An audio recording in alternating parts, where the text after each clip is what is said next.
तो देखिए, लखनऊ अग्निकांड पर सीएम योगी आदित्यनाथ सख्त हो गए हैं, जैसा कि हमने आपको बताया, और लगातार तस्वीरें भी न्यूज 18 आपको दिखा रहा था। लाइव तस्वीरें आपने अभी अभी देखी और आपने देखा कि किस तरह से मुख्यमंत्री तमाम दौरों को रद्द करते हुए वापस लखनऊ पहुंचे।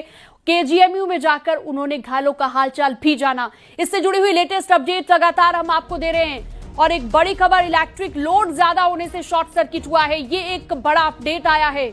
गेमिंग जोन में कंप्यूटर था, कुछ छात्रों ने वॉशरूम में छिपकर अपनी जान बचाई है और बाद में रेस्क्यू टीम ने दीवार तोड़कर उनको निकाला है। लखनऊ अग्निकांड से जुड़ी हुई एक बड़ी खबर, बड़ा अपडेट।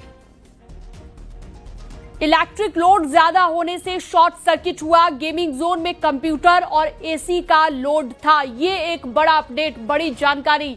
और इसके पीछे जिन लोगों की भी लापरवाही होगी उन पर सख्त एक्शन सरकार लेगी।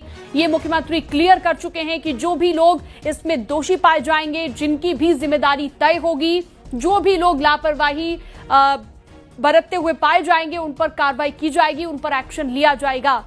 कुछ छात्रों ने वॉशरूम में छिपकर अपनी जान बचाई है, बाद में रेस्क्यू टीम पहुंची तो वॉल ब्रेक की गई और दीवार को तोड़कर उन लोगों को बाहर निकाला गया। कुछ लोगों ने कूद कर भी अपनी जान बचाने की कोशिश की है, जिसकी तस्वीरें हमने आपको दिखाई थी। फिलहाल ये आग की लपटें उठती हुई आप देख सकते हैं। ये जो भीषण अग्निकांड आज लखनऊ में हुआ है, ये जो दुखद खबर आज लखनऊ से सामने आई है, उसकी तस्वीरें न्यूज 18 लगातार आपको दिखा रहा है। आलोक हमारे साथ, हमारे सहयोगी लगातार इस पर जानकारी दे रहे हैं। आलोक, एक एक करके कोशिश की जा रही थी ये जानने की कि क्या वजह रही, कैसे ये भीषण आग लगी और कहां से शुरू हुई। अब जानकारी मिल रही है कि कंप्यूटर एसी का ओवरलोड होने की वजह से शॉर्ट सर्किट हो गया और ये आग लगी है। जी बिल्कुल सीनम, कई कारण ये हो सकते हैं क्योंकि एयर कंडीशन इस समय चूंकि भीषण गर्मी है तो लगातार एसी चलाना, एसी का सही समय पर सर्विसिंग, सही समय पर एसी की सर्विसिंग न होना, ये सभी कारण है। और इसके अलावा गेमिंग जोन या अत्यधिक लोड के कारण भी ये घटना हो सकती है। आगे और भी जांच होनी है और सीएम ने कहा है और तमाम जो वरिष्ठ अधिकारी हैं वो भी कह रहे हैं कि किसी भी स्वरूप में दोषियों को बख्शा नहीं जाएगा। लेकिन सवाल इस बात का है कि ये छोटी छोटी चीजें क्यों ध्यान में नहीं दी जाती है। चाहे फायर सेफ्टी नॉर्म्स के जो तमाम मानक है, क्या उस कोचिंग सेंटर में कोई भी फायर एक्सटिंग्विशर नहीं था, या लगभग हर संस्थान में, कोई भी कमर्शियल संस्थान हो वहां फायर सेफ्टी नॉर्म्स का ध्यान दिया जाता है। मसलन अगर हम बात कर लें फायर एक्सटिंग्विशर की हो, या बालू होना चाहिए, या अलग अलग जो तमाम चीजें फायर सेफ्टी को लेकर के बताई जाती हैं, सिखाई जाती हैं, क्या वो सारी बातें बताई गई? और क्या हमारे संस्थानों में, इस तरह के जो संस्थान हैं, बीच बीच में क्या वो कोचिंग्स में ट्रेनिंग देते हैं? खासकर जो फायर डिपार्टमेंट है, क्या वो बच्चों के बीच जाते हैं? क्या वो कोचिंग सेंटर्स की तलाशी लेते हैं, या ये एक केवल एक तरह से लीपापोती की बात है? क्या एयर कंडीशन किस तरह का होना चाहिए? एयर कंडीशन कितने दिन पर उसकी रिपेयरिंग होनी चाहिए, कितने दिन पर उसका जो है तमाम जो उसके मानक होते हैं, चाहे साफ सफाई की बात हो, कितने पर एसी चलना चाहिए, ये सब चीजें क्या जागरूकता के लिहाज से कभी की जाती हैं?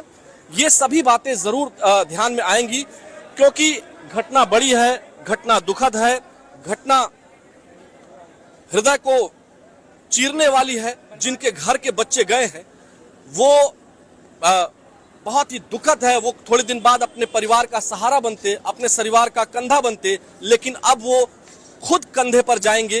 ये एक बड़ा सवाल, दुखद सवाल, क्वेश्चन मार्क है पूरी व्यवस्था पर, क्योंकि जांच में जैसे जैसे पता चलेगा ये बातें साफ होती चली जाएंगी कि ये जो घटना हुई है ये किन कारणों से हुई है। लेकिन जो प्रथम दृष्टया घटना पता चल रही है कि वो एसी का ओवरलोड हो, या गेमिंग जोन की बात हो, या शॉर्ट सर्किट की बात हो, ये सारी चीजें एक बात की तरफ इशारा करती हैं कि लापरवाही हुई है, घोर लापरवाही हुई है।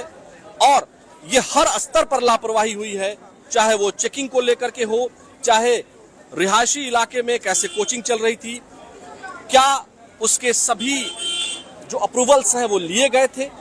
ये सभी एक बड़ा सवाल है, क्योंकि 15 जिंदगियां अब इस दुनिया में नहीं है, और 15 वो जिंदगियां जो अपने परिवार को चलाती, हमारे समाज को गति देती, हमारे उत्तर प्रदेश को प्रगति के पथ पर आगे ले जाती, वो सभी 15 जिंदगियां अब नहीं हैं।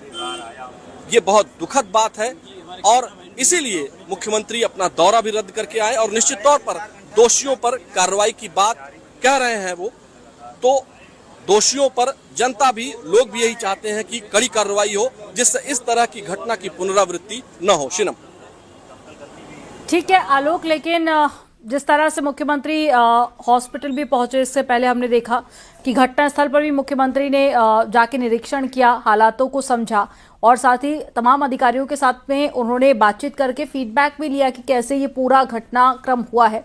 देखिए, लापरवाही कई जगह पर है, ना तो यहाँ पर कोई इंतजाम थे और रिहायशी इलाका था, वहां पर भी चल रही थी, लेकिन आलोक, मुख्यमंत्री की बॉडी लैंग्वेज हो या फिर जिस तरह से सीएम अपना दौरा रद्द करके वापस लौटे और घटनास्थल पर पहुंचे, देखकर लगता है कि कोई बड़ा एक्शन आज ही हो सकता है। लेकिन क्या इंटरनल सोर्सेज के हवाले से कोई ऐसी जानकारी है कि आज रात तक कोई बड़ा फैसला या कोई बड़ा आदेश सीएम दे सकते हैं?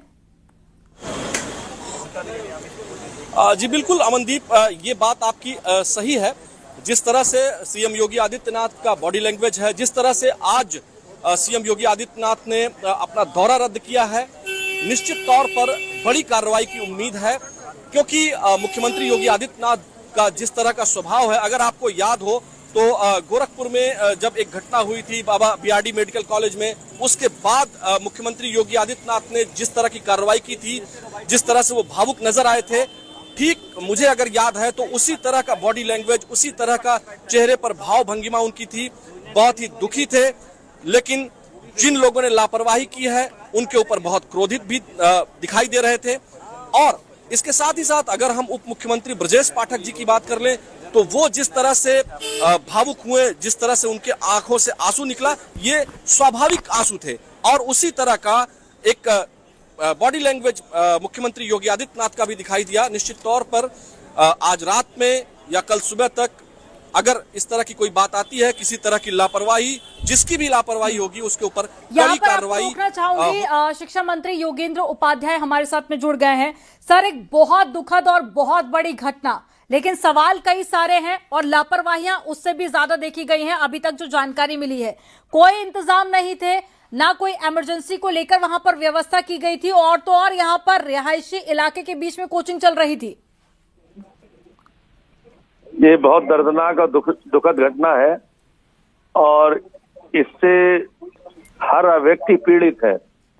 और इसमें निश्चित रूप से जो भी सरकारी मदद हो सकती है वो की जाएगी, लेकिन साथ में ही वो सब अधिकारी दंडित किए जाएंगे जिनकी लापरवाही की वजह से ये दर्दनाक कांड हुआ।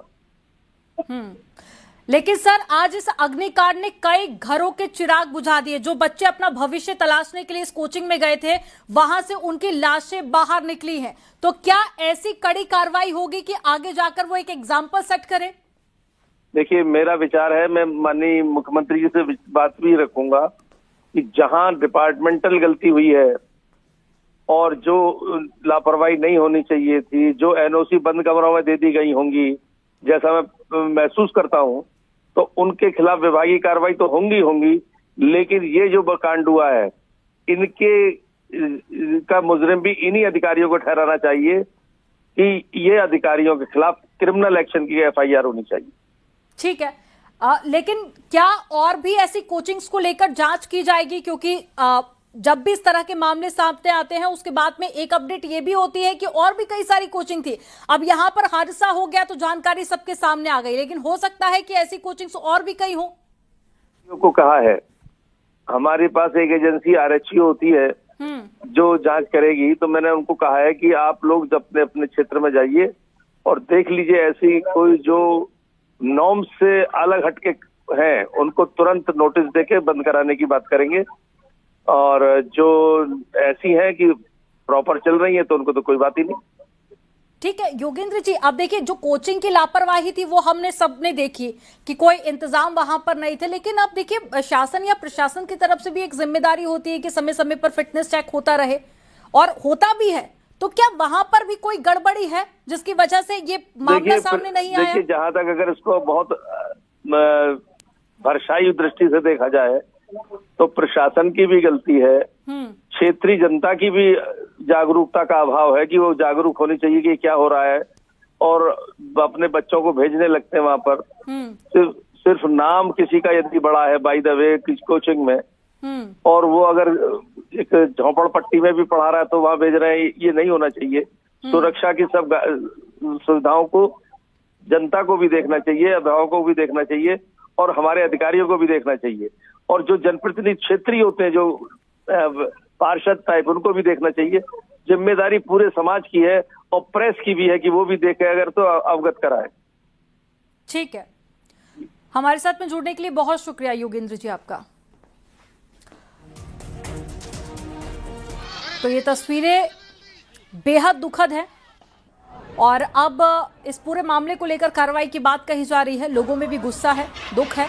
अब देखना होगा कि क्या एक्शन गवर्नमेंट की तरफ से लिया जाता है, क्योंकि डिप्टी सीएम से लेकर मुख्यमंत्री योगी आदित्यनाथ तक ये स्पष्ट कर चुके हैं। सर बड़ा हादसा हुआ है, आग लगने से सर कई लोग घायल हो गए हैं, कई लोगों की मृत्यु हो गई, सबको ट्रामा सेंटर लाया जा रहा है। सर क्या कुछ पूरा 13 लोग यहाँ पे रिपोर्ट किए जा चुके हैं, 8 लोग घायल हैं, 3 लोग खतरे से बाहर हैं, उनका इलाज।